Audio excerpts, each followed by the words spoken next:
everyone. James Labrie from Dream Theater, and you're listening to or watching the podcast Talking into Infinity with JT and Brian. Enjoy this. These guys are extremely informative. I love their dialogue. I love their interpretation of the songs, who and what we are, what we were going after. They're very accurate in their interpretations and descriptions, and I just think this is a great show, and these guys are doing a stand-up stellar job. So once again, enjoy Talking into Infinity with JT and Brian.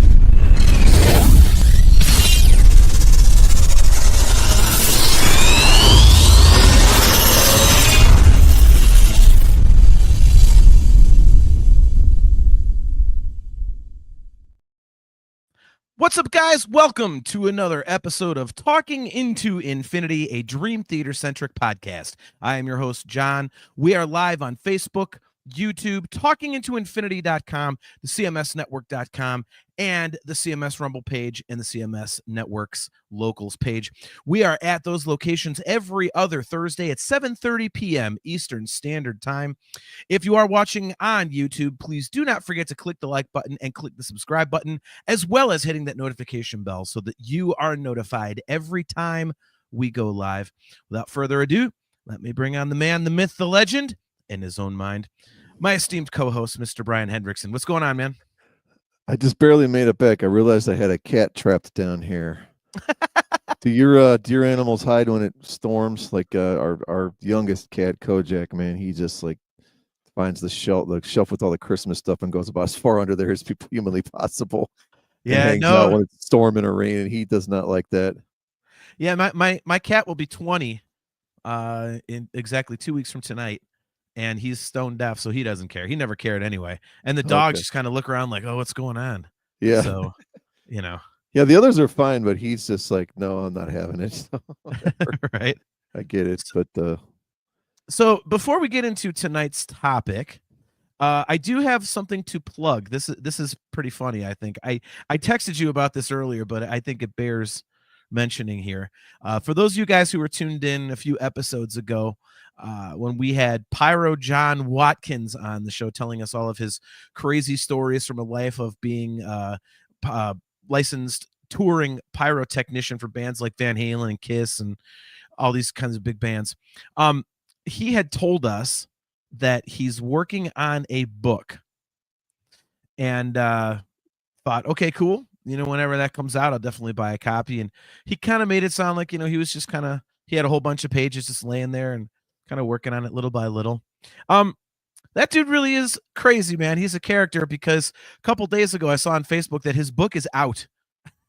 So I ordered a copy. I got it today, and it is called Don't You Know Who I Think I Am? Memoirs of a World-Class Smartass. And I got to tell you, man, it's got a really cool cover to it. Let's see if I can get this up on the screen here a little bit so I can blow this up. But yeah, it's definitely hilarious. And I started reading it, and it's a really, really good read, man. Like, the stories are short, they're not crazy long. That's the best I could do to get the cover up there. That's great for our audio viewers. So yeah. But yeah, like the stories are a few pages each, and it's, a nice quick read if you want, just in little chunks. And it's really interesting. It's actually very, very well written. The guy was so, I guess the word is over, the phrase is over the top when he was with us. He's just, like I say, he's a character. He's hilarious. Yeah. And he's very, very well spoken, and it reads great. And it's definitely his sense of humor and personality come through in it.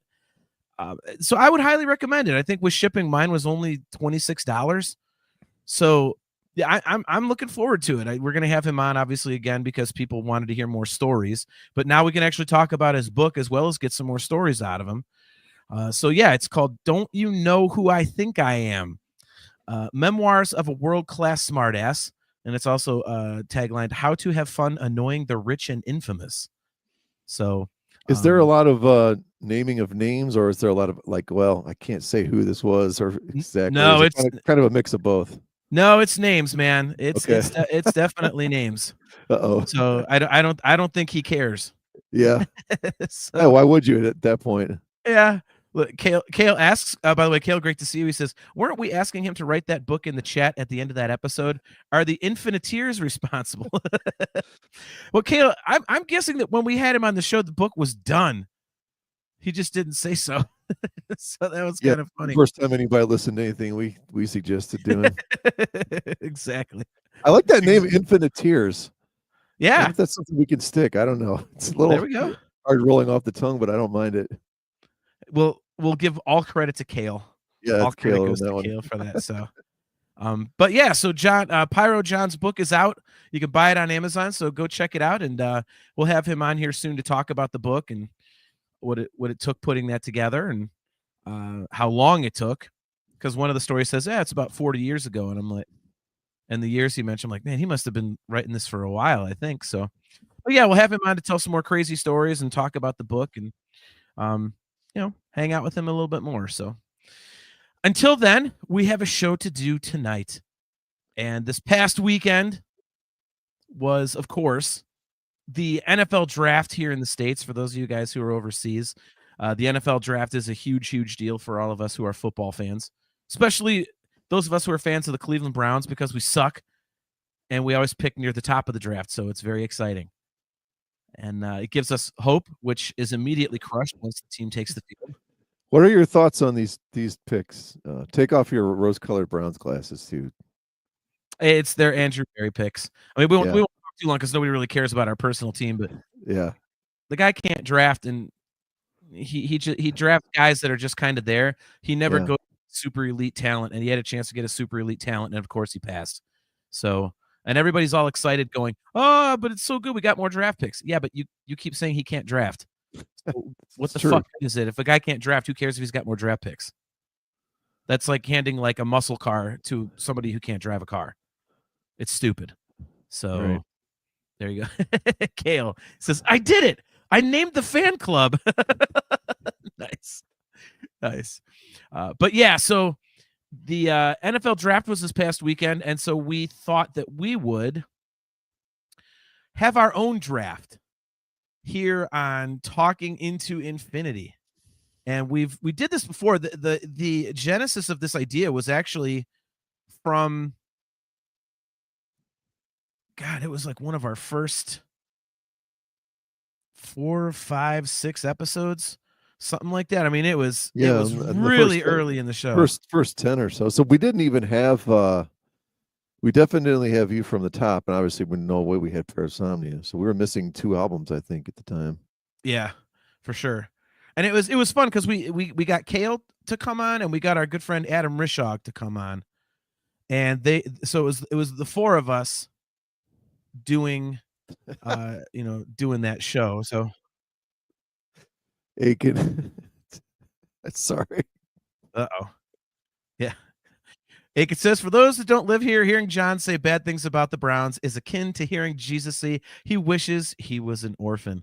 Yeah, that's how beat down I am, man.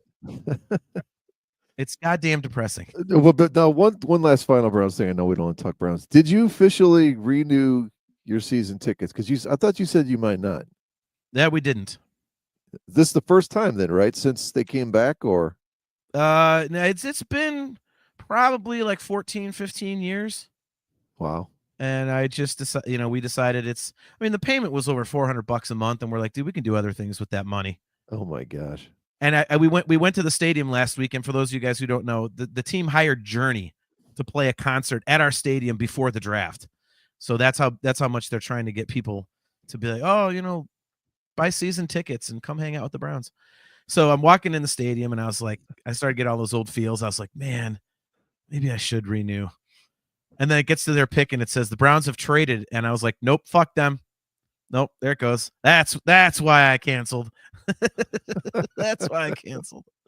So that was a little bit, crazy. So this is a good question.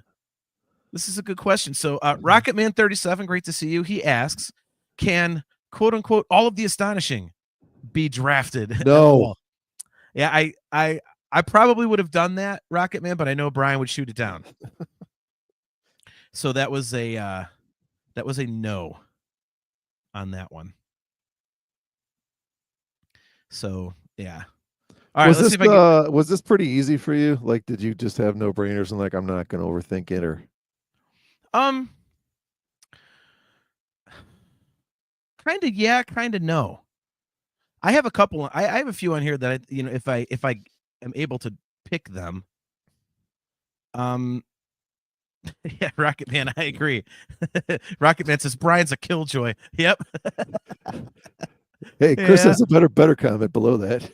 Chris Aiken says the astonishing is the epitome of an Andrew Barry draft. That is them's fighting words, man. Chastity Crawley says just make it counted as one. I would have gone along with that. Yeah. Yeah, right. Kale says, but that said, this is the point where John gets to take a full double album as vengeance for the bullshit that Rishog pulled last time. I'm with you, Kale. I thought it was nonsense too. Oh my god, you guys, if you haven't seen this one, go back real early in the archives and check out the draft show that we did real early on in the show. I still think it's one of our best shows that we've done, even over 100 episodes in now. So, yeah. I have some that are a little surprising, I would say. So we'll see if I get to actually use them. I mean, I know what's safe that you're not going to pick, so I don't have to pick it early. It's right behind me, actually. Yeah. Well, you might be surprised at some of the things I have. Like I said, you don't know. You don't know. So basically, we're gonna do. We have 8 rounds, but I think we're going to see if we can go longer, depending on how long. We don't want to drag it out too long, but we're starting with 8, and if we can get to 10, we're going to go to 10. So, let's see here. Major League Baseball, where it's like 35 rounds. Oh God, could you imagine? Could you imagine? All right, I'll take Descent to the Nomax. Let's trade our 34th and 32nd pick, right, to go down to 29. All right, Brian. We have to determine who's going first here, so I've got a random number generator up on my screen. Are you calling odd number or even? Oh, this is big, man. If I don't win this, I have a bad feeling what you're going to do to me. I'll take odd. Odd, okay. Generate. Oh, he gets it. It's number 9. All righty. So you are picking first. Let's see if we can do this here. Let's see if it actually works. Dun, dun, dun, dun. Oh no, it did it wrong. That worked perfect. That was beautiful. Oh this is no, great for podcasting. This stupid thing. Chris, do your shows run this smooth too? Yeah, I couldn't get it to work. I'm still bad at sharing a video. I was trying to get it to play the NFL draft chime, and it just didn't work. So, yeah. All right. So we will just go back and forth here. I'm taking what the one I think you were probably going to take off this album, and we agreed that we both love, and I got to make sure I get this one on my team. All right. Well, so the 2025 Talking Into Infinity Mike Mangini era draft is now open. Brian Hendrickson is on the clock. All righty. So what's your pick? Team Hendrickson takes Breaking All Illusions. You bastard. I knew it. That's why I wanted to go first. I knew it. So I think it's at some point I tried to say that Breaking All Illusions was the Mangini version of Pull Me Under now. Okay. The classics, but I've changed my stance on it. I think it's the new Spirit Carries On. Do you buy that or no? That's an interesting point, because when I think of the Spirit Carries On, I'm thinking ballad, and I don't think obviously Breaking All Illusions isn't a ballad. It's not a ballad, I know, but I feel like the power of this song, and I'm still shocked that I would have just thought that Portnoy would have been all over playing this one live. Dude, you know what? It's funny you mentioned that. I was thinking about that today when I was listening to the stuff, and I was like, I think Mike wanted to pick some of the more simplistic stuff so that he could just really focus all of his energy on relearning all of his stuff. Because, you know, Barstool Warrior, I mean, first of all, it's like insanely popular, but it's not one of the more involved songs. And then, of course, you know, they picked a ballad. So it doesn't really surprise me that he didn't choose it. I wonder if they'll do it in the future, though. Kind of say, hey, you know, like Breaking All Illusions. I mean, that song is so beloved that you almost, you know, you almost have to.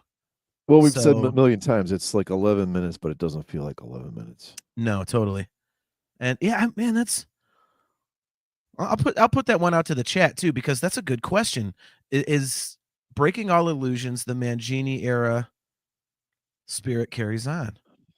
I mean, would any other Mangini era song get that reaction? I don't know. That's a good question. Huh. I think it might be, because I can't think of anything else that would get that sort of like people going, oh yeah, they're playing it. Yeah, I can't either. I mean, you might be right. That might be a very astute point on your part. Kale says it's the Mangini era Learning to Live. I could see that a little bit. I'll buy that. It might be closer to that than it is Spirit Carries On, I think. That makes more sense. Yeah.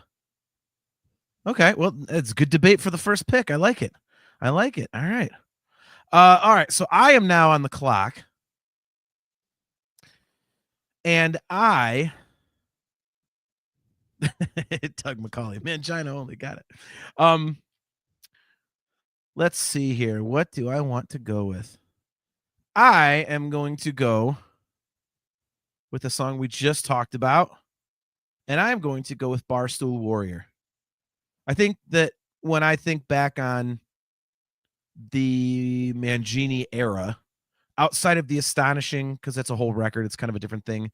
When I think of the band, I actually think of Barstool Warrior first, and then I hit Breaking All Illusions and some other stuff. But to me, I think it kind of, in my memory, defines the Mangini era. And obviously it was popular enough to where, you know, they played it on the most recent tour. It could be something they could go back to the well on many times on future tours if they're going to do Mangini stuff. Why do you feel that exactly? Is that your point of this is when they finally all kind of came together and it sort of just clicked with what this is what they can ultimately be, or they found their sound with him? I just think it's the song is so strong melodically, and I think this is probably a poor way to phrase it, but it's easily digested.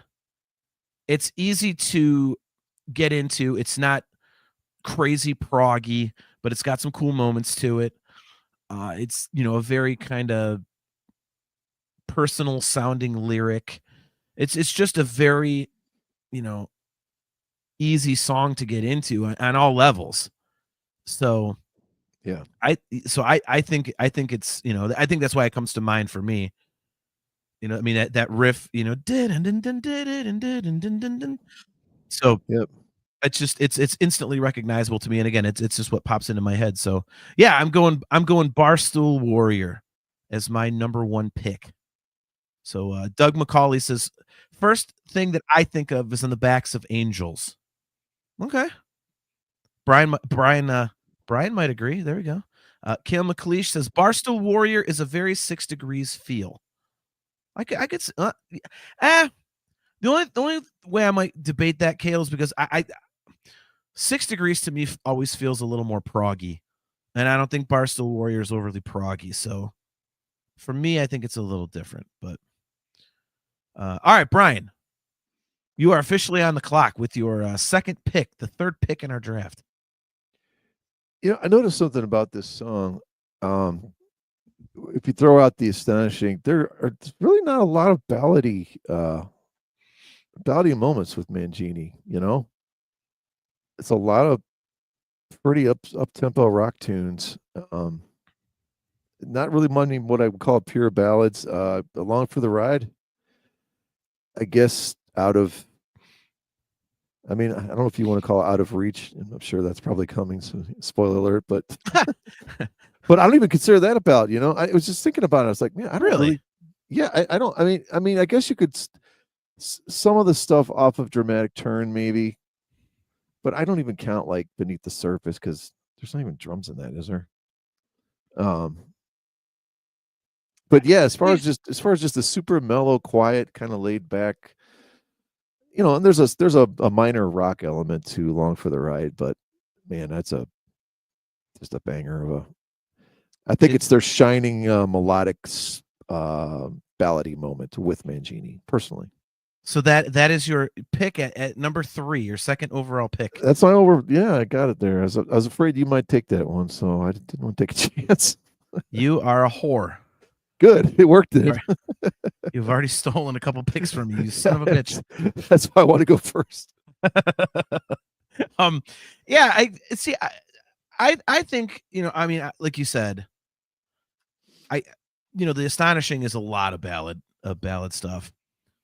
But that to me is, like I've said on the show before, the Astonishing kind of stands alone in the catalog, like on its own little island, because it's just so different from everything else. It's hard to kind of break it down song for song. But I mean, to me, there's 2 ballads on Dramatic Turn. There's a couple on the self-titled. You've got Out of Reach on Distance Over Time. There's really not. I mean, there isn't one on View from the Top of the World. No. So I guess, yeah. I mean, if you're calling Out of Reach a ballad, huh? Yeah, I mean, I don't see how you wouldn't. It's. I mean, you know. Yeah, I don't know. He can fuck you. It's its own category. Doug McCauley says, I don't think of it as a ballad. See, it's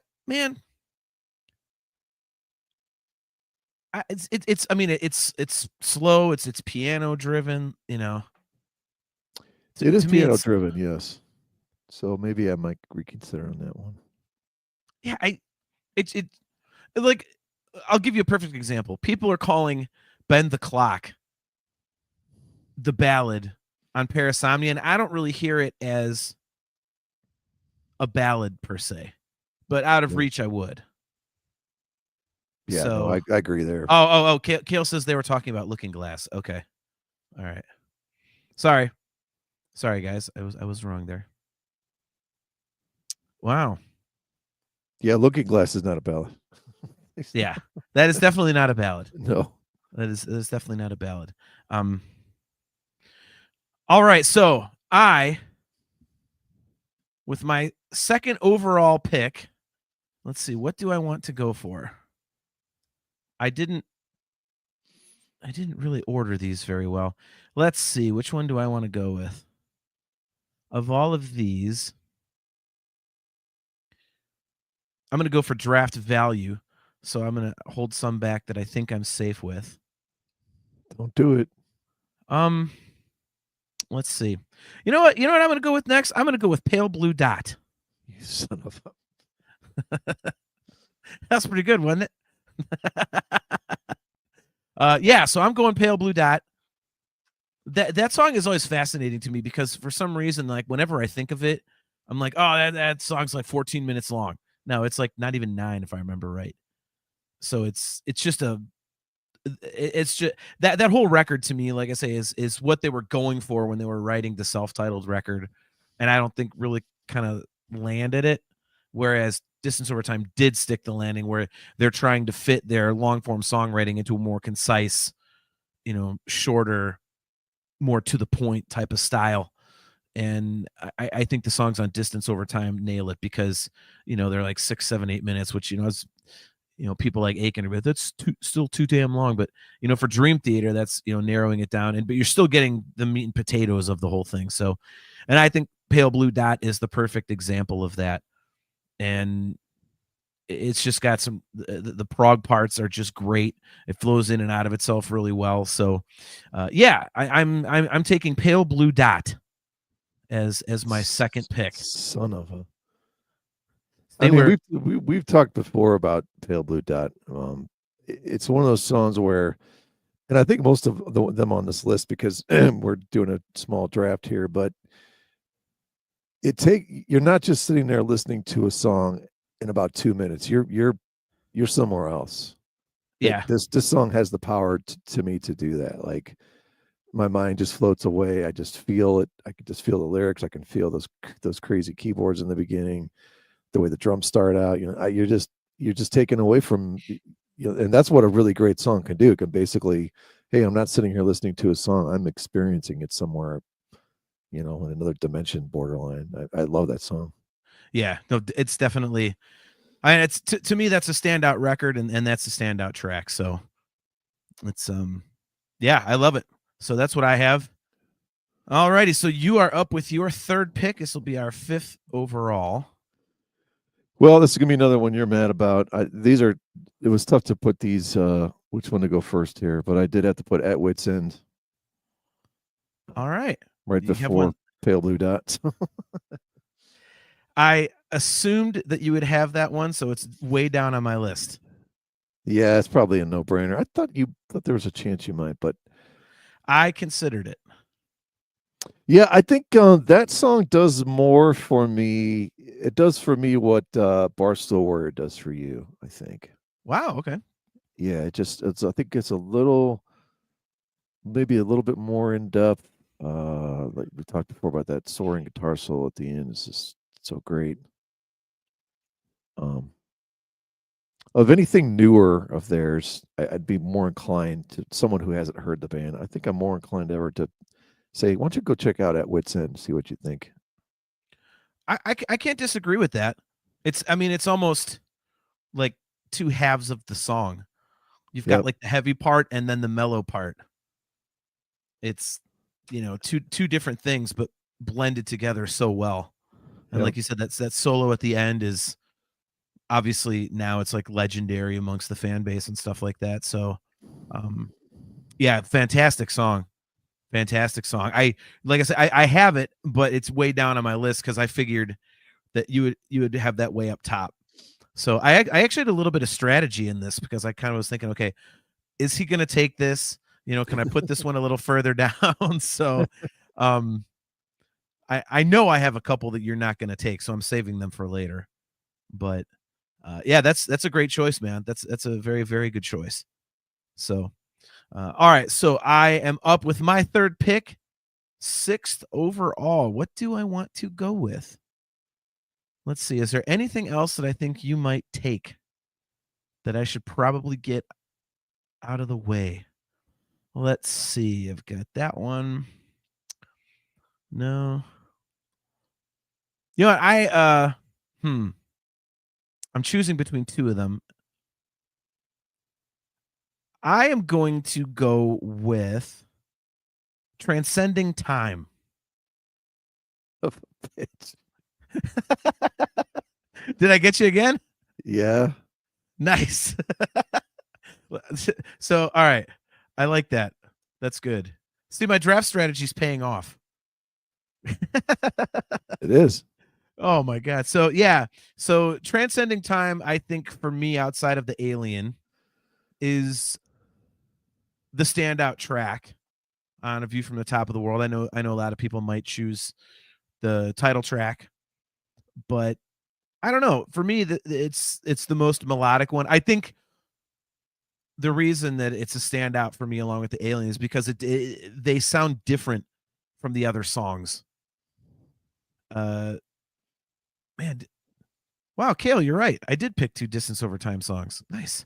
Yeah, Kale says John's first pick from an album other than Distance Over Time. Well, in my defense, Kale, we are only 3 picks in, so give him time. Yeah, give it a minute here. I'll get the rest of the record. But no, like I think those 2 songs are unique melodically, where the rest of the songs kind of sound like one giant piece of music chopped into bits, like individual pieces. So Transcending Time is obviously the kind of Rush-ish type of a song, as people have said, but really, really melodic. Great chorus on it. Just I love like the outro. that part's really cool. So, View from the Top of the World. I mean, I go back and listen to it. I'm like, yeah, this record's okay. It's not one of the standouts for me per se. The one thing I will say though is as I was going through their records today, I mean, I love the production on Distance Over Time, but when you go back to back with all the different all the Mangini stuff, the 5 records, View from the Top of the World really kind of does have the cleanest production on it. It's really, really well balanced. It's a very, very great sounding record. And I had kind of forgotten that, or maybe not even noticed it because I wasn't listening to the other stuff in comparison. So, yeah. So I have Transcending Time. Doug McCauley says The Alien is actually my least favorite on that album. That's crazy. I thought everybody liked The Alien. Kale says, I don't think it's super Rush necessarily. Weirdly, melodic distortion Dream Theater is usually Rush E. See, Kale, I don't know. And I would trust you and Brian over my opinion. I know that I read a lot of fans said that it was like the more Rush. I mean, Brian, what would you say? Because I saw a lot of people saying Transcending Time was kind of Rush-ish. Would you agree with that, or are you more on Kale's side? No, I think it does. I think it has. I think it's Rushy. Very Rushy. Okay. All right. So I have Transcending Time from A View from the Top of the World. We are now at the 7th pick. It is your 4th overall. What do you have on your list? Well, speaking of Rushy, this is the Ultra Rushy, and that's Looking Glass. That was the other one I was debating between. Yeah, I was going to take that one next. I was going to take that one next. Yeah, he's on record as saying they don't do a lot of stuff with the, remotely has a bit of a major key feel to it. Both of those do, especially more Transcending Time, I guess. But yeah, I love the riff in that song. We've talked before a lot about the self-titled. I wish there was more really super melodic, memorable riffs like we get in Looking Glass on the rest of the songs on that album. But yeah, they're just kind of not there to that degree, in my opinion. Yeah, I definitely think that that's the strongest song on the record. Enemy Inside's really good. Along for the Ride is definitely good, but yeah, I think the Looking Glass kind of is like the shining star on that record, if you will. And yeah, like you said, the riff is great. The melody is cool. I've always liked how the chorus is kind of like, it's instead of like, how choruses generally build bigger, that one kind of breaks down instead. It's kind of like the reverse of normal songwriting technique. So I've always liked that about that song. I think it's really, really cool. So yeah, I was going to take that one. I wasn't sure if you would have it, and I took a risk. So I lost another one to you. So well, I think as we go on here, you'll probably be fine. It's going to be interesting to see, like, what I don't know if I so much tried to avoid the obvious stuff, but some of them I did. So let me see. All right, so I am up next. This is the 8th overall pick. It's my 4th. I've got Kale wants me to draft the entire Distance Over Time record. All right, let's see. I think I am going to go with something.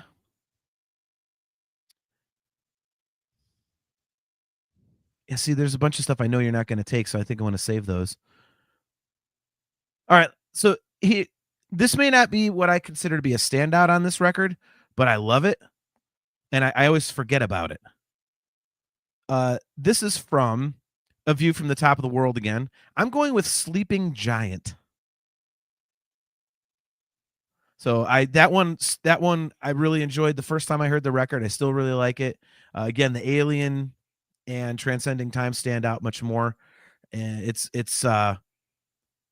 always one that whenever I come across it, I'm like, oh yeah, I forgot I love this song. So it's I think it's the second longest song on View from the Top of the World, but it has a lot of really interesting parts to it. and it's a great tune, and I think it's underrated because a lot of people say they like this record, but I never hear them really mentioning this song. So, I'm sure you had this on your list. So, sorry to steal it from you. No. Nothing. No, it's just kind of one of those you forget about. Wow, that was good. Yeah, let me clear my throat there. Yeah, I'm trying to sort of think in the back of my mind, how's that song even go at this point? Some of those in the middle there kind of blur on that album. Yeah, no, man. I mean, it's cool. I definitely did not have you picking that one. That's for sure. Yeah, that was again. I tried to go outside my comfort zone a little bit. I don't know how well I did at it, but yeah, I just it's kind of interesting because like I said, I was going to invite Kale and Adam to kind of go round 2 with them, but then I realized that if we're only doing Mangini records, the Astonishing is difficult to pull from. So even with the Astonishing in there, there's only like 70 some songs. So if you have 4 people doing 8 rounds, you're basically picking half the Mangini catalog. So it would be like doing a USFL draft, and you're only allowed to pick from like 5 NFL teams, but you got to make like 20 or something. Exactly. Look at Kale getting pissed off because they're calling him Carl in the chat.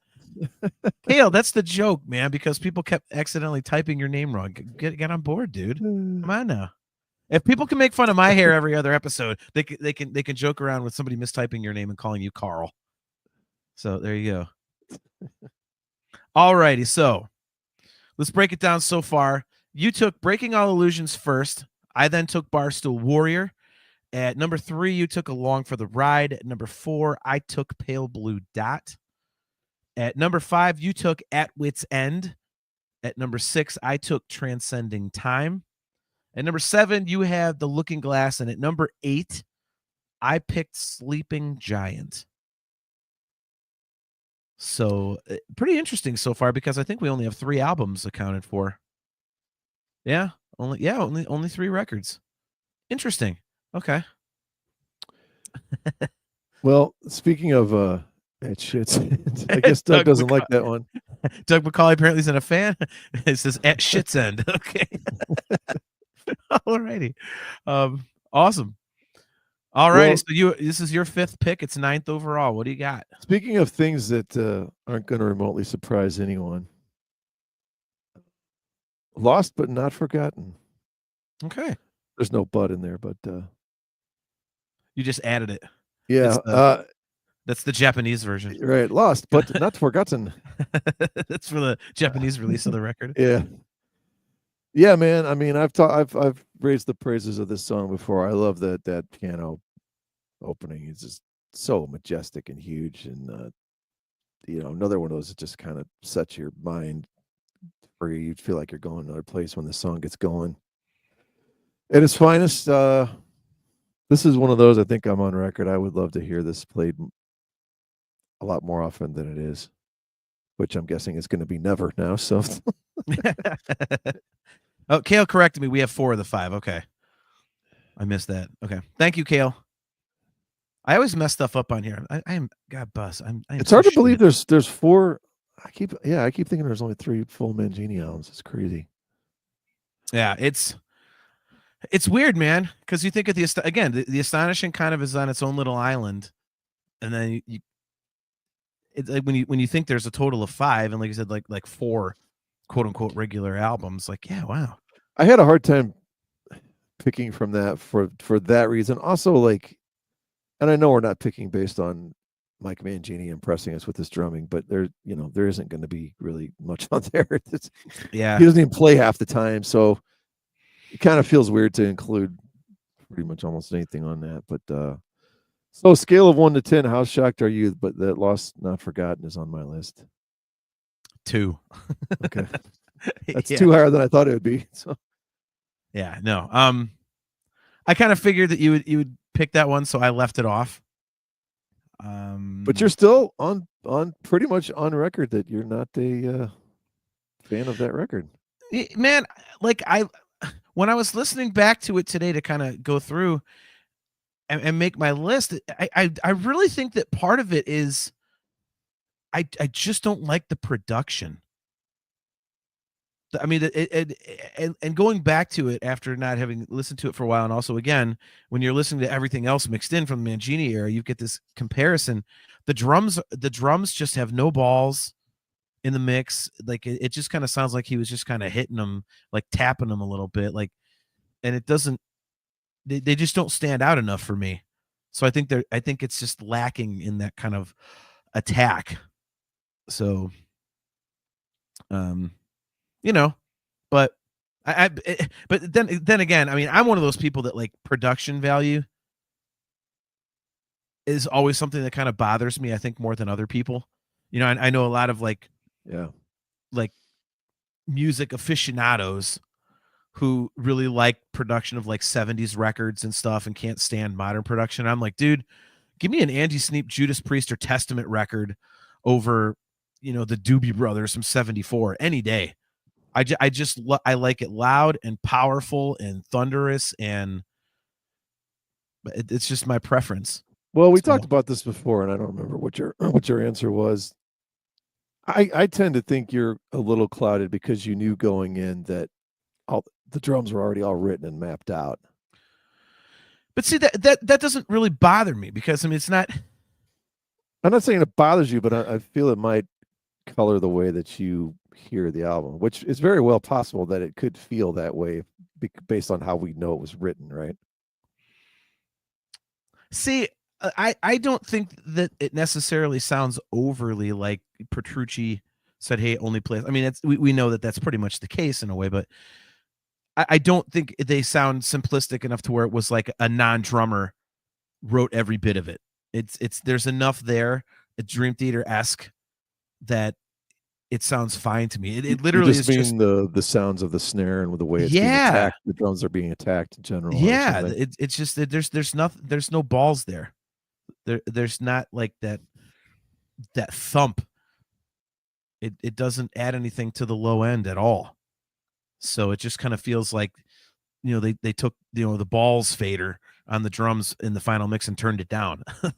So, yeah, it's not for me. Let's see. Doug McCauley says, I tried to give it another shot recently. Not for me. That whole album is to turn it off and listen to something else. One life, Yeah, I mean, I don't think it's that. I won't say bad, but I'll listen to it, Doug. But I think it's. I mean, I would definitely prefer other records over it. And Zauber96, in regards to, by the way, good to see you, bro. In regards to the production comment I made, he said, I can understand that. I don't like Andy Sneap's production. I can tolerate a dramatic turn of events, but yeah, the drums are way too quiet. Yeah. Look at this. Joseph Wren, this is only Mike Mangini stuff. So, Doug McCauley, I hate when the balls fader is down. Nice. All right, so I'm going next, and I think I'm going with one that you probably don't have on your list, but I think I'm safe with a lot of the rest of my choices here. I'm going to officially put The Astonishing on the board, and I am going with Moment of Betrayal. So Kale had mentioned it a couple times in the chat, so I know he's going to be a fan of that. Yeah, this is a great song. I think it definitely, at the very least, it stands out on the record as one that, it can kind of stand on its own outside of being a part of the melodic structure and the story like the rest of them do. Obviously, a lot of that record is kind of like just connective tissue, little musical interludes and stuff, or stuff that's like, like Savior in the Square, that's like so reliant on the story and the lyrics that it's kind of hard to separate it from the rest of the album. But Moment of Betrayal is, kind of like Our New World or The Gift of Music or something. It definitely is one that stands out. And yeah, I really like this one. And obviously I'm a huge fan of The Astonishing. We've discussed that. So this is a standout moment for me, no pun intended, on this record, and also in the Dream Theater catalog. So do you Are you familiar with this one enough to talk about it, or is it kind of like, The Astonishing is just one big chunk for you as it is mostly for me? As I was going through, I was like, okay, can I pick something off of here? And this is one I kind of thought about, but I'm like, if there was one on here I thought you might pick just kind of on a whim, it was this one. Okay. Yeah, I could totally see it. It's one of those. I'm sitting there going like, well, Gift of Music. No, it's like I love the actual song, The Astonishing, but I'm like, I don't know. Is that like a massive highlight of Mangini's career with the band? It's the last song on the album, and it's so slow. I'm sort of looking at that too, but I totally get why you would pick something like this. I pretty much knew you wouldn't take it. Yeah, so, safe. Yeah. Kale McLeish says, yeah, about time. In my deep dives for the album, I discovered I like The Astonishing a lot, but only when I consider it to live outside of the Dream Theater catalog. Yeah, Kale, isn't it? It's so weird because I love it, and it's a Dream Theater record, but it just feels so different that for me, it's impossible to lump it in with the other ones. So that is Rocket Man. Holy crap! It's about time, John. So there we go. I've got some fans of that pick. That's good. That's good. Mount Hood 91. Good to see you, man. I haven't seen you before, so thanks for tuning in. He says, "Yep, moment of betrayal, the truth." There we go. So yeah, moment of betrayal. It's a winner. There we go. Zauber 96 says, "The Astonishing is maybe the only album in the world where I don't know how a song sounds based on the title." Yeah, I I completely agree with that, Zauber. Like when I was going back and listening today, I was like, man, what the hell is going to happen in this? So I completely agree with you on that one. I completely agree with you. Lucas Spoken, how's it going, guys? Luke, great to see you, man. Thanks for tuning in. So, all righty, we are halfway through our draft. Let's get to pick 11. This is your 6th overall. What is next on your list? This is one that I believe Chastity Crowley mentioned earlier. Something about being one of the first people to watch the video. I'm going to go Answering the Call. Interesting. Yeah, I love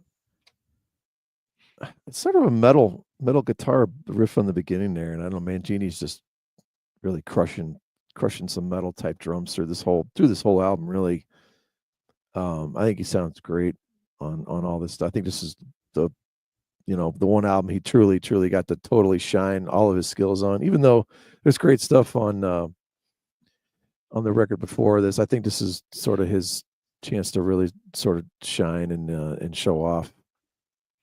So yeah, let's go Answering the Call. Okay. Yeah, Luke is a fan of that pick. He says, "Nice one, Brian." Yeah, it's a good song. I like it. The riff is pretty cool. That means there's some really good interplay between John Petrucci and Jordan on that one, I think. So it's almost like a Megadeth kind of feel or something. Megadeth mixed with I don't know what. I could hear a little bit of that in there, at least in some of the riffage. Yeah. So yeah, that's a good song, man.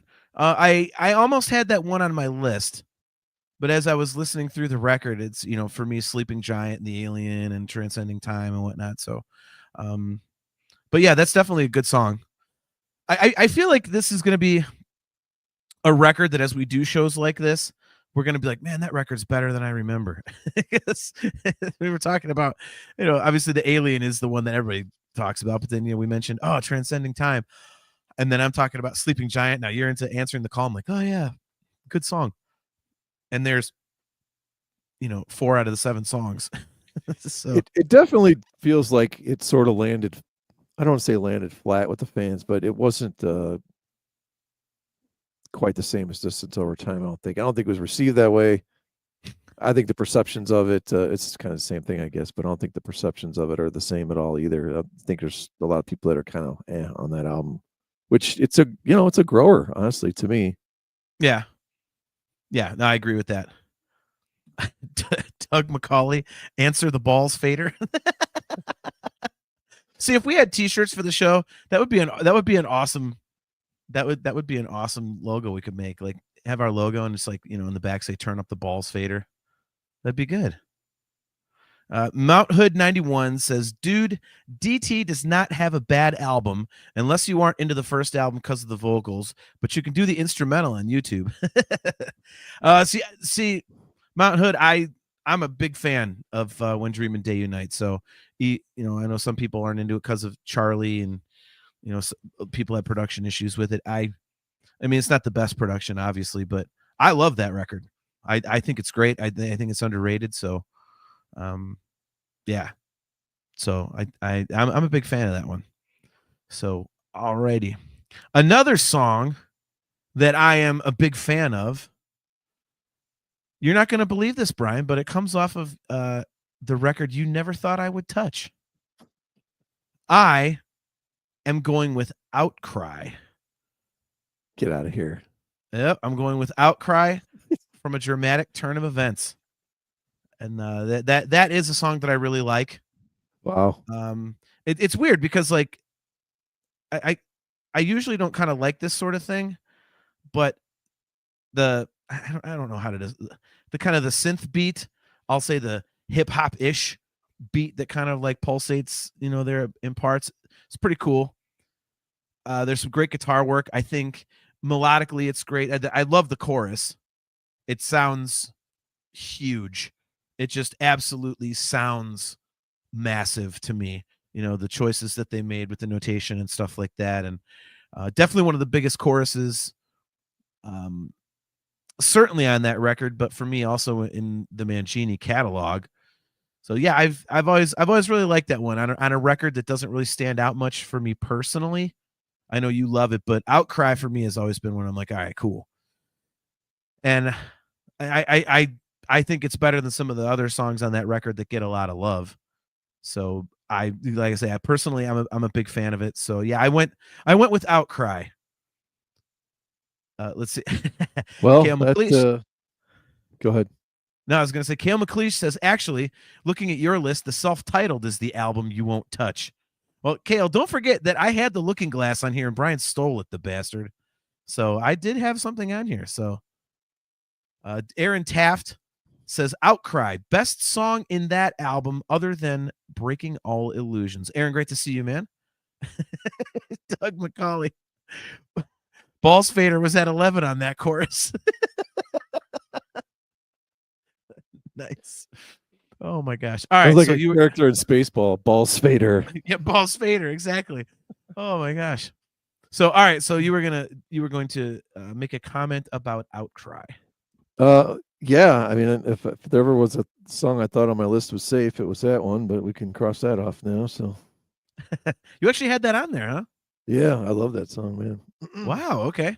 The cool big Egyptian metal vibe. We've talked before. You mix those two kind of themes, man. It's just that's heavy metal gold, rock 101, hard rock gold. Really, the way that it's a cinematic, symphonic kind of song. So I guess I can see why you gravitate towards that one a little bit more. But I definitely did not see that coming. So that throws everything out of whack now. Now we've got everybody in the chat putting balls into song titles. Yeah. Jesus, what have I? To quote Anakin Skywalker, what have I done? Balls not forgotten. Please don't get started. You and I will just be off and running. That'll be a whole show in and of itself. Answering the balls. We already did that one. Yeah, it's kind of throwing me off here now. Oh my gosh. All right, so we're on your 7th pick. It's the 13th pick overall. What do you got? Damn. You know what? I know it's so obvious, but man, when we first heard Alien, we were like, we could not wait for this album. And maybe, as we've talked before, maybe that's what hurt it, because it was so damn good, man. It's so heavy, so relentless. James singing so great. And maybe that was the problem, was like, okay, man, the bar was way up here. Yeah. Off of the first single, and you're like, oh, yeah, I mean, this stuff is good, but I don't know. Maybe don't put the Alien as the first track on the album. Let's build to that. you know, It because it it's it, so it is relentless, completely right? unique, isn't it? It's so relentless too. Like I just never like lets up hardly.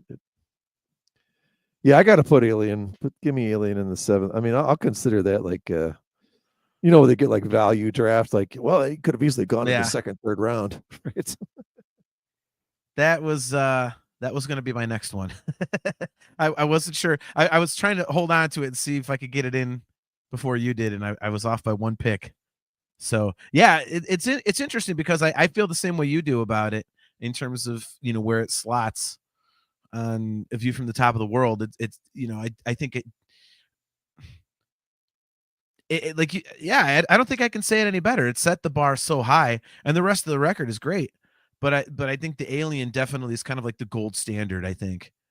And like you said, there definitely is this kind of aggression to parts of it and energy, and then I think some of the other songs don't really have that per se. I personally I like the lyrical content. I like the rhythms in the vocals that were chosen.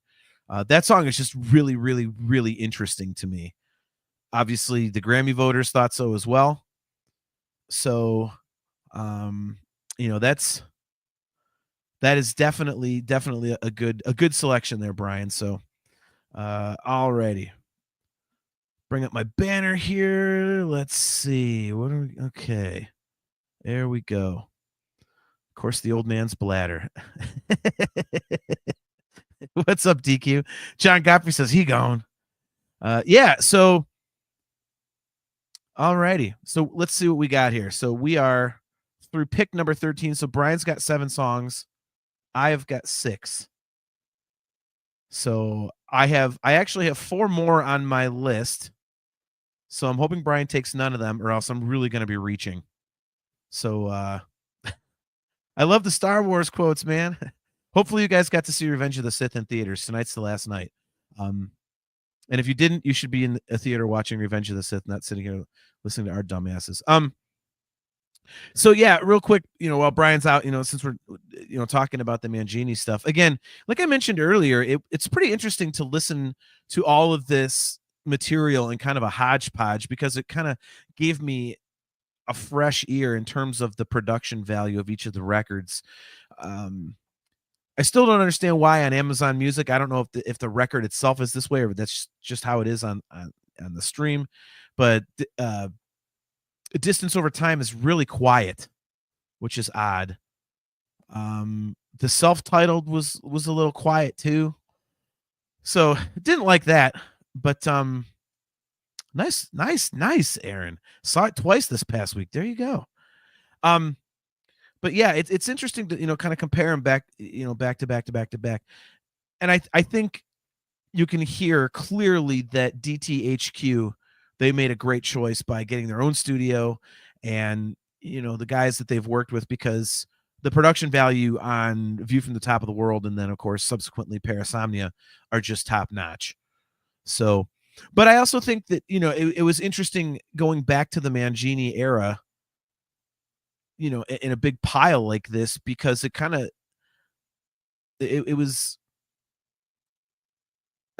I guess it's just like it was with the production value. It's you hear it differently now that it's in the past, I guess you would say. You're kind of looking at it with a fresh perspective, and I think I can kind of hear some of the Mangini detractors. I can hear a little bit of what they say about Portnoy being a much more heavy drummer, and there's just a little more attitude there and everything. But I don't think it's nearly as noticeable as a lot of fans have said. So I know if you look online and on Facebook and all that kind of stuff, a lot of people are out there kind of saying, that Mangini is a drastic departure from Portnoy and he has no feel whatsoever and all. And I think that's bullshit. So I mean, in listening to a lot of this stuff back, I mean, there's tons of stuff that Mangini plays on that has some just beautiful drumming on it, whether it be heavy parts, or the really melodic stuff on something like The Astonishing. So it was cool to kind of revisit it and go through that part of their catalog with a new perspective, now that it's something we're never going to hear again. So it was interesting. It was kind of interesting doing this. So Yeah. All right. So Brian is back from his Quinshawn Judkins bathroom break. Yeah. Like that reference? Like that No. reference? That's pretty No, good. I don't even. Oh, that's right. I've heard about that.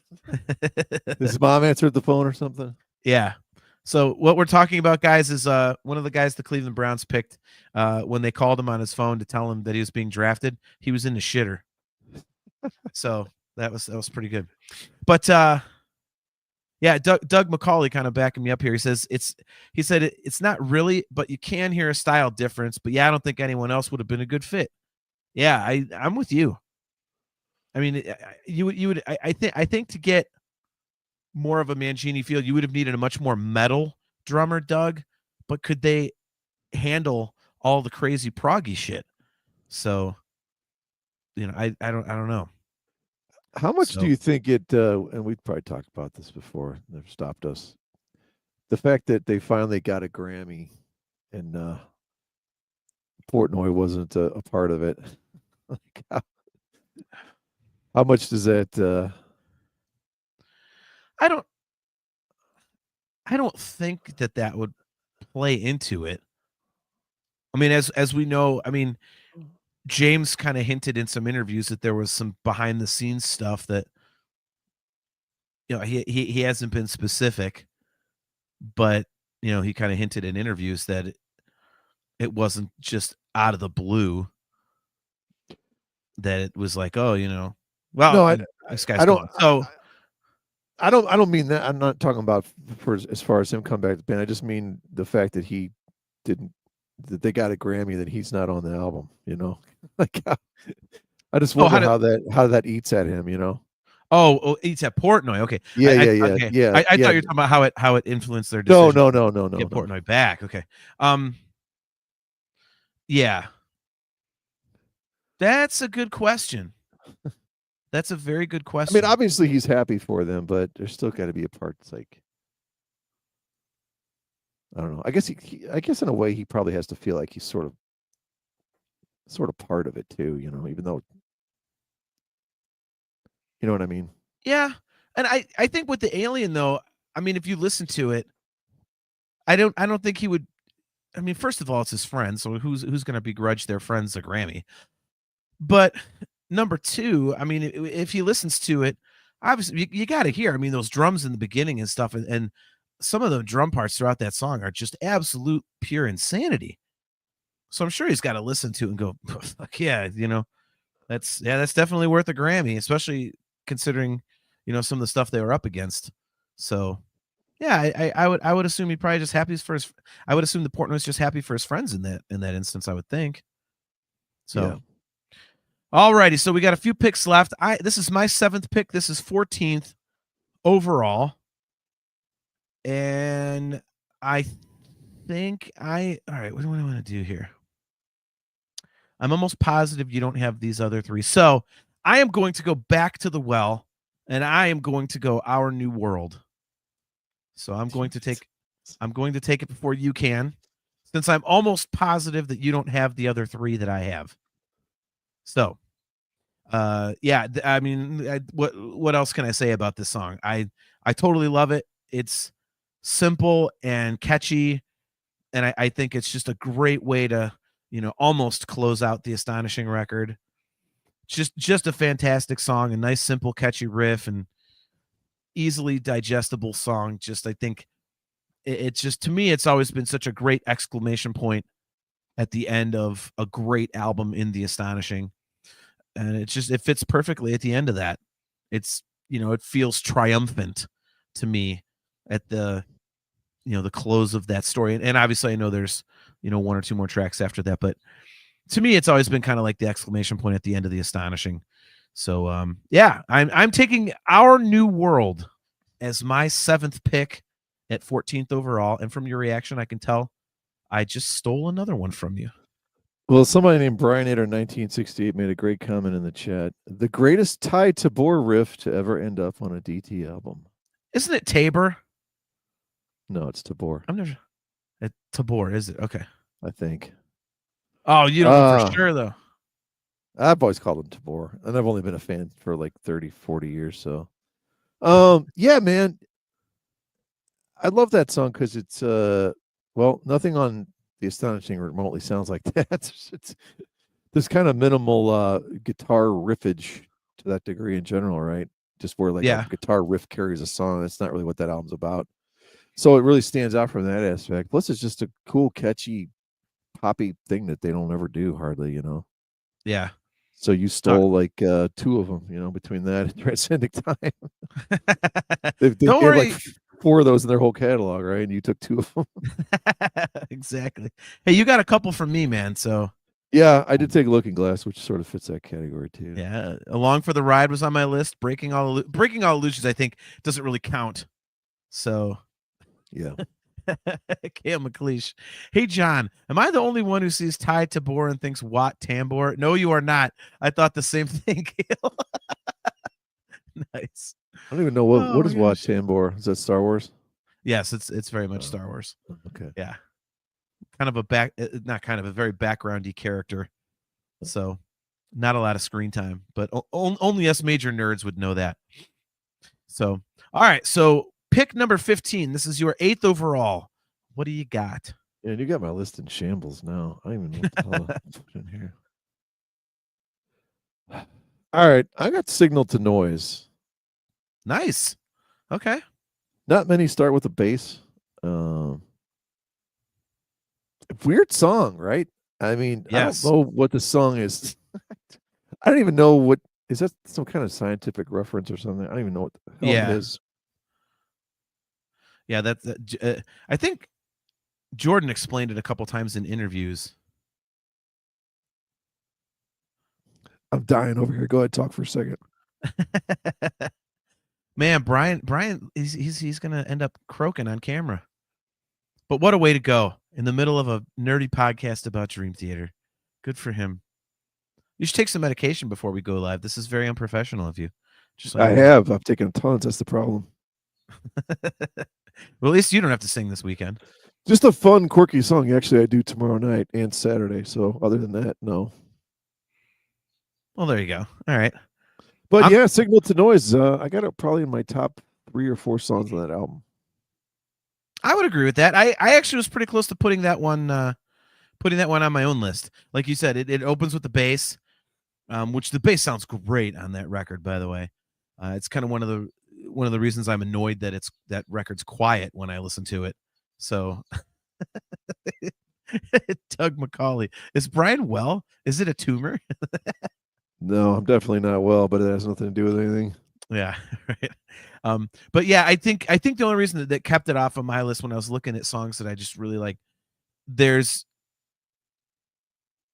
that weird like modulation they do in the one chorus that I just don't like. It's a super minor quibble because I love the rest of the song. But because there's that one teeny part, I was like, oh well, okay. I'm gonna pick other stuff. So, but yeah, awesome song. And again, the bass sounds great, and it's awesome that they actually introed with bass, which again is something they don't normally do. So, all right, I have 3 left, and there are 2 I'm almost 100%. In fact, I am 100% positive you don't have on your list. So I'll go with one that I'm 99% sure you don't have on your list. And this will come as a surprise to no one. I left it this long because I knew it would be around. I would be remiss if I didn't pick Out of Reach. Definitely got to pick that one. It's, definitely my favorite Mangini era ballad. And it's one of my favorite Dream Theater ballads, period. It's one of my favorite Dream Theater songs, period. I've talked about it a ton on the show already, so not much left I can add to that, but it's a perfect song to me. I love how it builds. I love all of the, melodic choices that they made. It's really catchy to me. I know you don't like the beginning lyric, but I think it's, a very, there it is. There's just something very accessible about the lyric. I think, people can easily relate to it. Doesn't take a lot of thinking. And again, it's just catchy all the way through. And when I first got the record, I rewound to that one a lot. So, yeah. Again, I'm assuming you don't have that one on your list, so I think I'm pretty safe making that selection. No, I figured you'd probably put that, basically at the very end. So. Yeah, I kind of figured you didn't have it, so I'm safe. So, all right, we are at your 9th pick. This is pick number 17. What do you have with your second to last pick of the draft? We will go 10 rounds. We'll go past the 8. This song made the last couple tours I think we saw prior to Portnoy coming back. So maybe people are burned on it, but I always love the beginning. Gives me chills, the creepy angel choir keyboard parts. I got to go Bridges in the Sky. Okay. Now, did you save this one till late because you knew that I would not take it? Yeah, I didn't think you'd take this one. I think maybe you might be one of the people that kind of got fried on this. I know you hate that wah part, or whatever. I don't really hate it. Shaman or whatever. Yeah, I don't know. This is one of those songs that it's very popular, and it's one of the really popular ones that just didn't grab me. So I'm not opposed to it by any stretch. No, it's one of those for sure that takes me on a journey, man. Especially the way that intro starts, and then the way the chorus just builds and builds and builds. I think it works better live too, as some of these more epic ones do. You really get drawn in when you just feel the energy of this live with the video and everything going with these type of songs too. Yeah, I mean, I think it worked really well live. So it was cool live, and like I say, it's just on that record, for whatever reason, it wasn't one of the ones that I was like, oh yeah, that's just awesome. So, but not a bad choice. Kind of mid-tempo-y too, which I guess it sort of has a feel like sometimes like you're feeling like it's almost dragging a little bit, but I don't know. I just love the way it from start to finish, just the way it just kind of builds, Yeah, I mean it's great. I wonder. I don't know. Is it another production issue with me? Is it the balls fader? If the balls fader was turned up more, would I like it more? Balls fader disappeared again. Balls fader disappeared again. Yes. Sat with his lightsaber. Nice. All righty. So we are on pick number 18. I have 2 left. Brian has 1. I am going to go back to the well on the Distance Over Time album. And I'm picking a song that I get a lot of shit for liking, and I don't care because it's nice and simple and it's heavy and it's very unique in the Dream Theater catalog, I think. Although I think it might fit well on an album like Parasomnia. I'm going with Paralyzed. So I know that one, again, is not one that, people generally get into, but I just like how it's concise, compact, heavy as balls. The balls fader is all the way up and then some for Paralyzed. And it's just, I really like the creepy kind of, I'm paralyzed, that whole harmony that they do there. It's, there's just like a darkness to it. And at Mount Hood, great minds think alike. Look at Kale. There's Kale throwing up. He doesn't like Paralyzed. I know that. Chastity Crawley says, I love Paralyzed. And Mount Hood, it says, very dark song. That and Falling Into Light are great back to back. So yeah, that's a good point about those two back to back. Yes, it's. I mean that record just starts out heavy. I think that opening makes such a great statement. I think. Oh, he said dank, not dark. Okay, very dank song. Okay. Well, never mind then. There you go. Super moist. Like a basement. Exactly, super moist. Oh my God. All right. So yeah, so Paralyzed is my second to last pick at number 18. So with your final pick in the 2025 Mike Mangini era song draft, what do you have? Look at Kale says worst song on Distance Over Time by a lot. No, it doesn't have a worst song. And if it did, if it was, it wouldn't it wouldn't be by a lot. It's a great song. Get on board, Kale. Come on. All right. I'm going with the song that I've been on record the last year or two, just gaining a more and more appreciation for and liking. And that's the title track from the last Mike Mangini album. Really? The last, technically the last song we hear from him on album is the 20+ minute opus of View from the Top of the World. No kidding. I would not have thought that you would have put that one on here.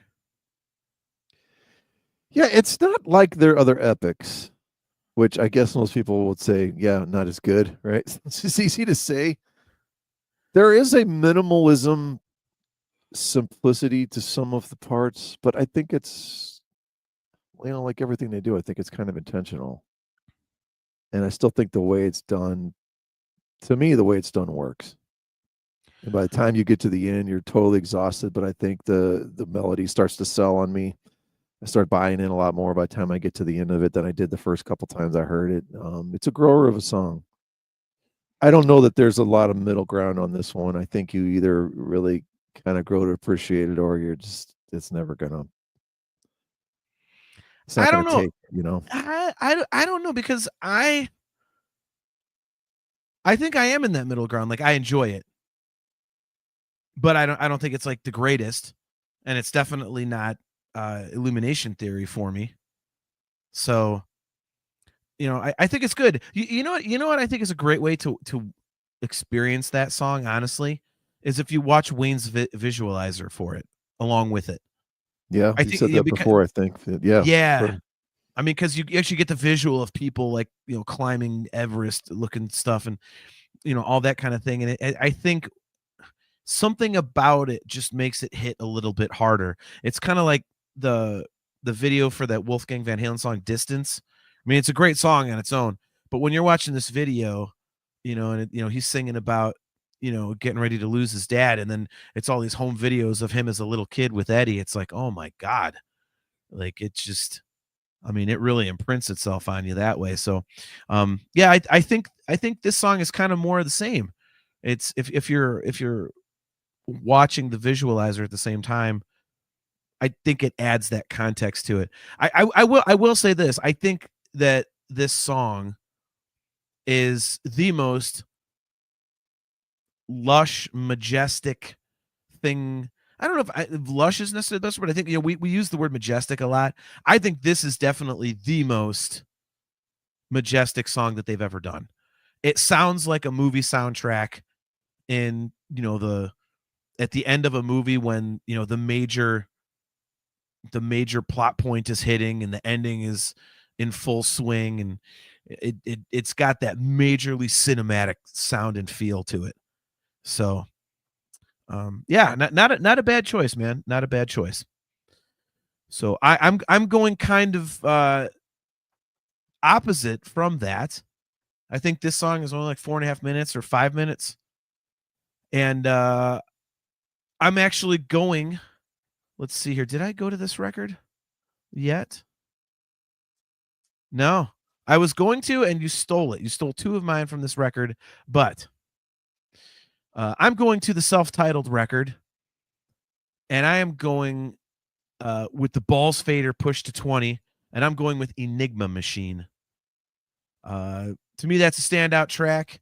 I know it doesn't get talked about a lot because it is just an instrumental, but I fucking love that song. I love how heavy it is. Some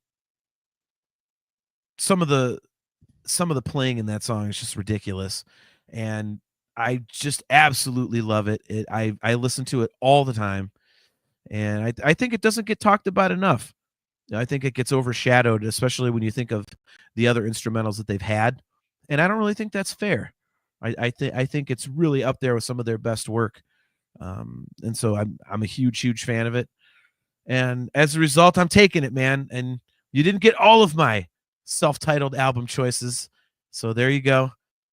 Balls Fader on 20 for the instrumental track on the self-titled record, Enigma Machine. Are you a fan of it? Are you not? Like, I am. I'm not surprised you had that one on there. I thought for sure that was going to be on there. Like you said, it's probably the heaviest song on that album. and one of their probably, I don't know, do we call it their heaviest instrumental yet? It's hard to say, I guess. I mean, if not, you'd be looking at what, like Dance of Eternity, maybe? I don't consider that heavy though. Well, that's what I'm saying. I mean, I don't Yeah. either, but I mean, if Yeah. you're gonna run one up there with it, Yeah. Yeah, no, I'd probably go Enigma Machine. I mean, as far as just ridiculousness, Dance of Eternity, it's hard to top that, but just for absurdity. But there's great Yeah. playing on Enigma Machine too, but it's heavy. You know, that's really super cool riffs. I think it's something that album definitely needed, was a song like Enigma Machine. We've talked at length about, I don't know if the word is uneven, but it's a tough album to sort of digest, and like, I don't know, I don't know that the songs necessarily fit together in order. You know, it's a little random. But I'm glad Yeah. that heavy tune comes in there out of nowhere. Yeah, I think, and and going, probably beating a dead horse at this point, but going back to the production aspect of things, I think one of the things that doesn't help. I mean, first of all, the snare drum on that record just sounds like it was turned off. So I do not like the sound of the snare on that album. But it's a very dry recording. It's very in your face. There's not a lot of reverb. It sounds like it was recorded in a smaller room. There's and all their other recordings, for the most part, there's space to it to breathe, and that album doesn't really have that. So I think that kind of like, Well, they never really. Oh, sorry. Go ahead. That's all right. Look at Zauber. Yeah, when I was 11, I really liked Enigma Machine. I don't think like that anymore. Thanks, Zauber. Appreciate it, man. I don't know if there's gosh. anything to this, but we said before, like when we deep dive this, like it's always a bad sign when you just self-title a record, like 12, 13 albums into your career or whatever. It's just not. I don't know. It sort of makes, to me, it just sort of feels like you necessarily weren't inspired. You couldn't even come up with a name. I'm not saying it's lazy. I'm saying there's almost like an innate sense of, well, we put this album together. We don't really know what to call it. I don't want to say unsure of ourselves. You know where I'm going with this? It's like, Yeah. you're not really. It's like, okay, try to sell me a little more on you're super excited about this album, and when you just call it Dream Theater, it doesn't portray that. You know what I mean? It kind of portrays like, hey guys, we got a new record out. Like, okay, are you excited about it at all? Or I don't know. Yeah. I could be totally wrong on that, but that to me is the type of feel I almost get at times when we talk about this. I mean, it was definitely an interesting choice. I mean, admittedly, when they announced it, like, oh, it's just called Dream Theater, I was like, really? Like, okay. I mean, I mean, let's be honest. I mean, I think every other album title is pretty damn cool. Right. I mean, I don't think you look at any of them and go, oh, that's cheesy. Like, so for them to not have an album title for that one was kind of odd, I think. So, I mean, if you were going to pick an album title from that track listing, what would you have selected? Oh God. Do we have to pick one of the songs then? So that would be like the title track, you're saying? Yeah, like what? I mean, I guess what sums it up is Enigma Machine, because it's kind of like sort of a puzzle, right? It's Yeah, it's sort of confusing in a way. I don't know. Yeah, Enigma Machine. I don't know. That seems like a dumb name for a Dream Theater album, though. I don't know. I mean, I think Like, Illumination Theory would work really well. I but could see Illumination Theory, Surrender to Reason, maybe. Surrender to Reason makes more sense. Illumination Theory to me implies something bigger and broader than the scope that these songs are individually, which I don't think it measures up to that phrase. Surrender to Reason maybe makes the most sense. I don't know. What do the chatters think? Yeah. Yeah. It's oh man. Oh, okay. Aaron Taft says, I think it was an homage to some of their heroes like Rush, Genesis, the Beatles, etc. Cale McLeish, wasn't Falling into Infinity almost Dream Theater for a minute there? I don't think I've read that, Cale. That's interesting. We have just learned something new. The first album, fine, but I'm very against this. Well, we're just going to call it. Check this shit out. That's a good one. Call it check this shit out. Doug is hilarious, man. Mount Hood 91 says, I've seen numerous interviews where John stated he wanted to attach the self-titled because it felt like that album and it was good enough for it. Cale says, hey, Brian, Metallica is the 5th album by Metallica. Is 5 too many to do it, or is 5 okay? Well, okay, here's a question. Does it actually say just Metallica on the Black Album? That's all it says. It says that, and it's got the snake. Okay, so as far as we know, that's the band. We don't necessarily know that's the name of the album, right? That's why it's referred to as the Black Album. Yes, Black Album representatives. Whose idea was it to have a Black Album? Zabber96 says 5 is too many. Okay. I'm trying to think if there are other albums late in the band's career that they self-titled. Because before you quantified it with late in the career, I was going to go, I think Van Halen might have something to say about that. Like, the joke I made about this before is one of my favorite bands of all time. Killswitch literally has 2 self-titles, which is that should actually be against the law. You should be put in jail for that. Like, Dan Sleep said, good to see you, man. He says, Weather Report has 2 self-titled albums. How the hell do you keep them apart then? Yeah, there's Thunder and Lightning. Well, is that technically self-titled then? Wait a minute. Stop. Stop. I'm not an instigator. I'm just flat out saying, like, it. I don't know. It just seems. It seems silly to me. Like it doesn't. It's not inspire. It's not inspirational, I guess is the word. No, that's not the word I'm looking for. You understand what I'm saying, though. Yeah, that's all that matters. Yeah, I mean, you come to expect a cool, thoughtful title from Dream Theater. 6 Degrees of Inner Turbulence, right. A View from the Top of the World, a dramatic turn of events. Images and words, and you just get Dream Theater. Like, okay. Cale McLeish says, aren't all of Mammoth's albums self-titled, or do we count it different because of the numbers? I think it's different, Cale. Only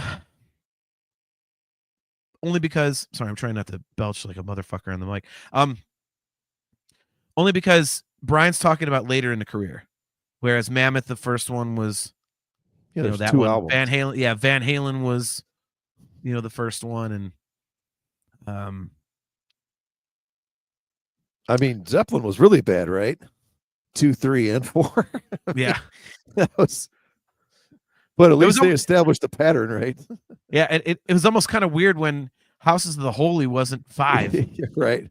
You know what I mean? Like, Zabber96 is expounding on his point earlier. He said, 5 is too many.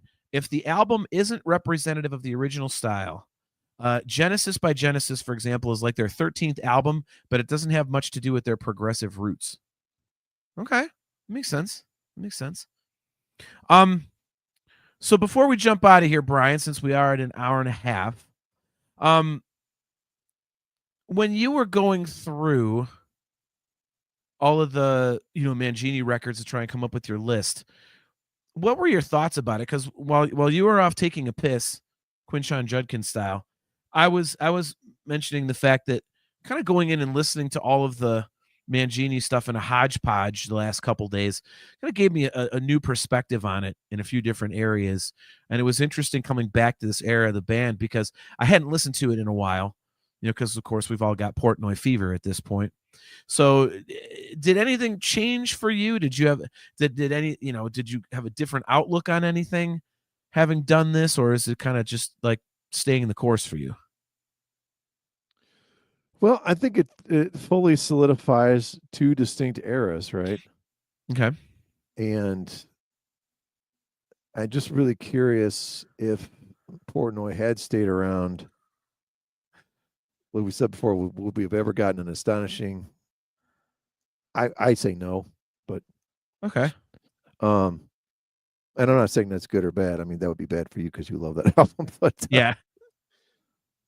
but yeah, I mean, it's not to the degree of Dave and Sammy because it stuff just sounds so different musically. But this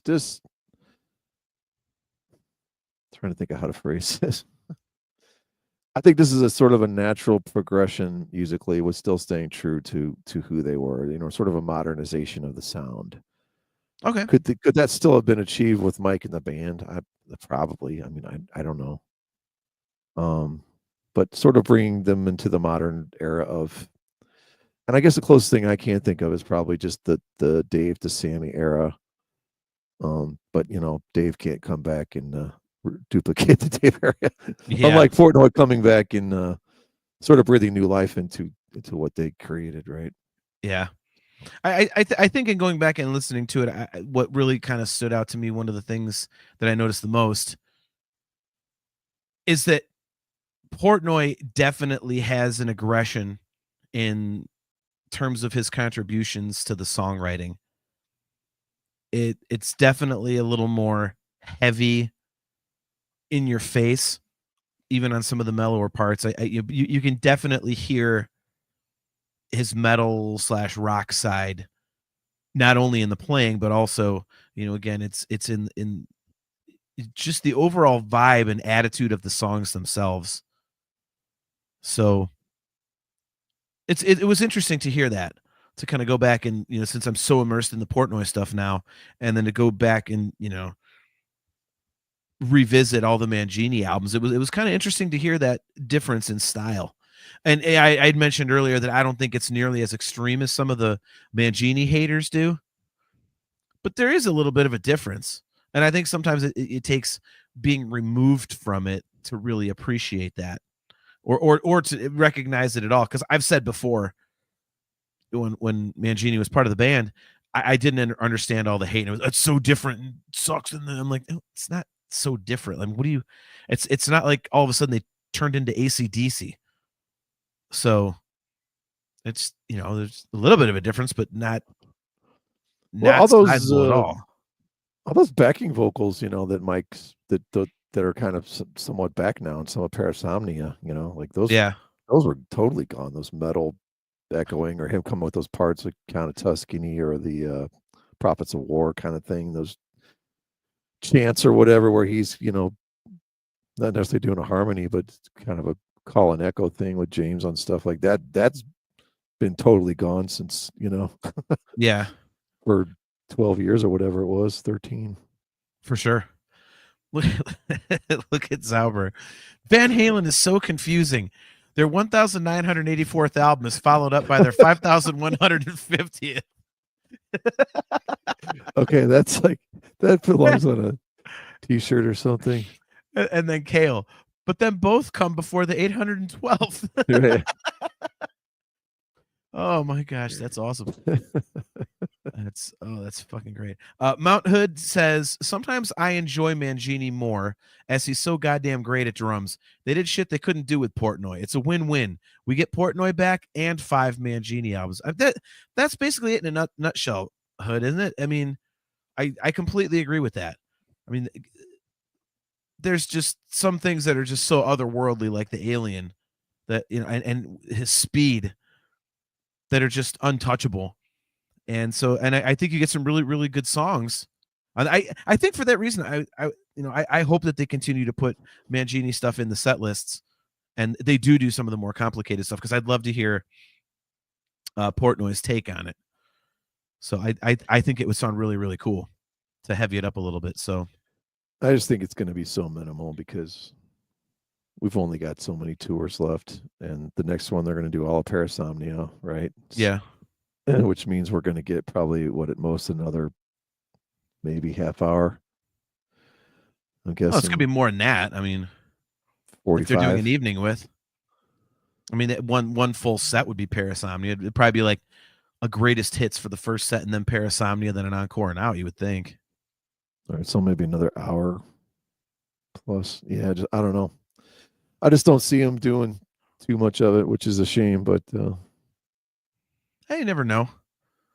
One can hope. One can hope. So, all right, man. Well, that was fun. That was a good time. I appreciate your picks. Real quick, let's go through here and see. Let's see. We'll leave it up to the chat. This will be our final thing for the evening. Let's leave it up to the chat. Who had the better draft? They can be our draft graders.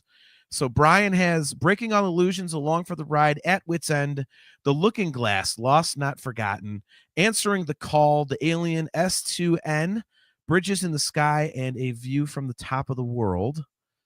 I have Barstool Warrior, Pale Blue Dot, Transcending Time, Sleeping Giant, Moment of Betrayal, Outcry, Our New World, Out of Reach, Paralyzed, and Enigma Machine. So what say you guys? What say you guys? I think it's clear, Brian. Mine is beyond a shadow of a doubt better. I think there's no questioning that. But we'll see. well, we got 3 votes for me, 0 for you. Oh, there it is. Look at this. Best draft, Miller Genuine. Thanks, Chris Aiken. Chris Aiken, best draft, Miller. Yep. Man, I'm getting smoked here. That's okay. So Chastity Crawley says, "Yay, S2N reminds me of my bestie. John has more quote unquote known songs. Brian is more deep tracks." Look at this. I'm getting smoked. Brian by his lack of hair. Yeah. Doug voted for you. Aaron voted for you. Mount Hood, Zauber, Kale. I don't have a single damn vote. Well, it's amazing if you send somebody, 52 cents via Venmo, what they'll do for you on a podcast. Nice. Oh man. All right. Well, apparently I fucked up. All right, let's just see if I was an outsider here looking at this. Let's see who won the rounds. All right, round 1. Let's do it this way. Who wins round 1? Barstool Warrior or Breaking All Illusions? I'm going to say I win that one. I'm actually going to say you win round 2. Okay, so round 2. Let me see if I can blow this thing up here. Hold on. Let me see if I can zoom here. Didn't win. He's less hateable. Well, I mean, You're not wrong. It's hard to.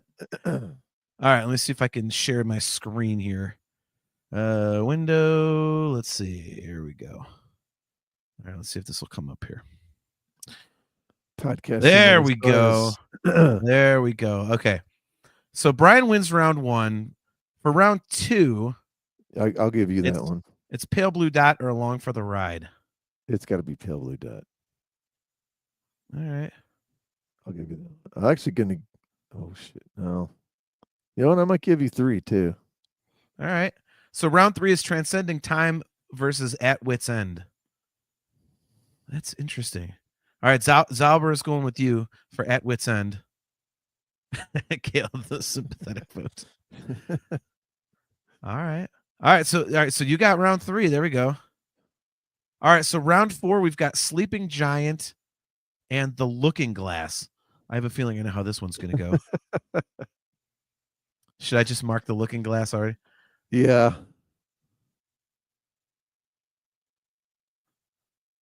Yeah. See that round 3 was kind of. I told you I'd even give you round 3. Yeah, that was all right. So Chastity votes for Sleeping Giant for round 4. That's the one. Yeah. Yeah, and Mount Hood's going Looking Glass. I have to say, if I had to pick between those two, I think I might go Looking Glass. So I would give you that one. All right, well, give me that one. Then you take Transcending Time. I'm fine with that. Well, I was already outvoted. Were you? Oh, okay. Yeah, I was already outvoted. All right, so we've got round 5, Moment of Betrayal versus Lost Not Forgotten. Literally Betrayal. I don't think anyone likes either of those songs, to be honest. We both like double and triple down on those songs, how much we love them, and everyone else is like, I don't even care. I know. Aiken, I predict high draft picks for both next season. I'm going to trade you. See, look. Zauber is going Lost Not Forgotten. Mount Hood, though, he says, I'm going Moment of Betrayal because it doesn't get any love. And Doug McCauley's going Lost Not Forgotten. All right, that's you again. All right. I for sure would give you Outcry. I don't think that should be close. Only reason I couldn't get you stole it from me. Yeah, it's okay. So Outcry versus Answering the Call. Yeah, I think Outcry's got to take that one. See, now we got round 7, which is a.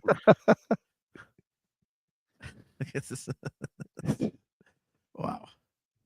Lost as dank as can be, though. Remember how dank Lost is. There we go. This is going to be some great listening back for people that download it. I know. So, all right. So round 7, Our New World versus the Alien. Mount Hood, you guys are just voting on your own. Well, I mean, it's hard for us. Of course, we're going to like our own draft picks, Mount Hood. I'm trying to be subjective, though. Even if I was just looking at this, that's why I said I would give you Transcending Time. Okay, so we got a couple votes for the Alien, so we'll go with that. I think that one is a difficult one only because Our New World's awesome, but the Alien is so crazy proggy that I think it takes it. So I know I'm probably going to get smoked on this one, but we've got round 8. We've got Distance Over Time versus Distance Over Time. We've got Out of Reach and S2N.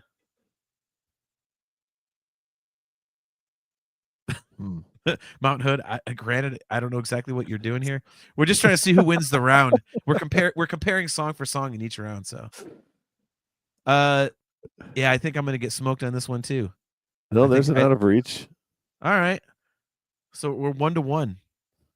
Let's call it a tie because we got to move on here. We can't do this forever. I know.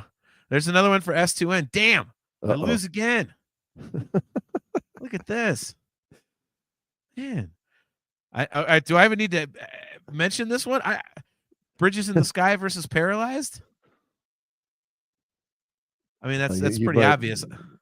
You might get that one. Out of Reach because it's sexy, Mount Hood. I think that's a tie now. I think it is a tie. I think you're going to get Paralyzed. Yeah. Okay, you got Paralyzed. Wow, I did get Paralyzed. People are done with Bridges in the Sky. Interesting. All right, I would not have expected that. Oh, wait a minute. Now there's just 3. There's 3 in a row. Oh. Well, there's 3 for Paralyzed and 3 for Bridges. I feel like people are voting for both. All right, mark that one a tie. We have another tie. All right. Those two, I don't even know how you rank. I don't know how you rank those last 2 against each other. Let's hope John gets Paralyzed. That is mean and spurious. All right, so the last one we have Enigma Machine versus A View from the Top of the World. Zauber says A View from the Top of the World because it's longer. Doug McCauley's got Enigma Machine. We know that. Yeah, so this is basically this one. Doug McCauley, Enigma because balls. Yep. Yeah, this one really probably comes down to: are you into something more concise and heavy, or are you into that huge, big, long Dream Theater epic?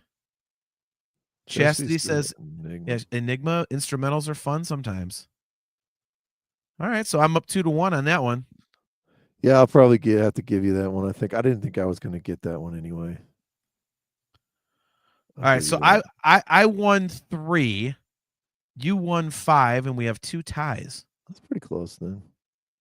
So yeah, I would say you win the draft. You get the A grade. Nice. I get a B minus. I get a B minus. So well, let's see where these songs are all in 3 years from now. They've had a chance to be out there. Right. Aiken, did you guys really just do the same show back to back? No, absolutely not. We are comparing each song to see who wins the draft. We're grading the draft like they do on sports websites. So, oops, there we go. What do you think? We stopped and started up a whole new show or something? Yeah, take 2. All right, well, very cool, man. That was a good time. That was fun. It's always good going through it like that. We stole some picks from each other, so there was a little bit of strategy involved. I wish I could have gotten that damn chime thing to work, but it was not to be. And I almost showed the new Wolfgang Van Halen video, which would have gotten us booted off of YouTube for tonight. So that would have Nice. been good. So yeah, but yeah, appreciate it, man. That was a lot of fun. We got some cool stuff coming up. One more time, I definitely would like to plug Pyro John's book, because like I said, I just got mine today, and he just released it. So for those of you who were tuned in to the Pyro John episode, where he's telling us all those awesome road stories of Van Halen and Kiss and Journey and stuff like that, he mentioned that he was writing a book in process. Well, apparently it was already done, because it came out this week. It was released on Tuesday, and I got my copy today. As soon as I saw it, I ordered it on Amazon. It got here today. With shipping, it was like $26 and some cents. And so far, I'm loving it, man. It's called Don't You Know Who I Think I Am? Memoirs of a World-Class Smartass. So go pick that up. We're gonna have Pyro John back on the show here sometime in the near future to talk about the book, and he wanted to give us a bunch of really cool Van Halen stories. So we will go through all that with him. So he'll be coming back on. We got some really cool Dream Theater shows coming up here, of course. Some deep dives that we're going to be getting into, and we might have a couple interviews if we can get them. So we'll see what we have. In any case, we will definitely be right back here in 2 weeks. It will be Thursday, May 15th at 7:30 p.m. Eastern Standard Time. So make sure to tune in and hang out with us there. Brian is showing off his list. What is that the first draft? That's the original one. I still have this pad with it on there. Is that wow, man. That was a lot of fun. That was definitely a great episode. For any of you guys who are newer to the show and haven't checked it out, go back in the archives. It's like one of the first 10 episodes, but we did a fantasy football style draft with Kale and our buddy Adam Rishog, and it was a lot of fun. It was a lot of fun. Like I said earlier on the show, I think it still is one of our very best episodes. Quick fun fact: 3 of your songs from this were on the list tonight. Wait, like I drafted them before? Yes. Nice. Which ones? Out of Reach, Barstool Warrior, and Moment of Betrayal. Wow. Go me. I had at Wits End was the only one. I put Outcry on there, which you put over there, but interesting. Anyway. Well, at least I have my convictions, right? That's right. There we go. All right, guys. Well, that'll do it for another episode of Talking Into Infinity. Much appreciated to all you guys in the chat: Chastity Crawley, Doug McCauley, Mount Hood, obviously Kale McLeish, Aaron Taft, Chris Aiken. You can go fuck yourself. Just kidding, man. Love you. Zauber 96. Great to see all you guys. Hopefully we'll see you in a couple weeks. Again, we'll be right back here on Thursday, May 15th at 7:30 p.m. Eastern Time. So check us out on all of our platforms, Facebook, talkingintoinfinity.com, YouTube, all those wonderful places, CMS Network, CMS Local, CMS Rumble, all that fun stuff. And yeah, Brian, it was a great time. Thanks for hanging out. And we will see you and everybody else in 2 weeks. So until then, guys, I am your host, John. He is Brian. And as always, guys, Carpe Diem.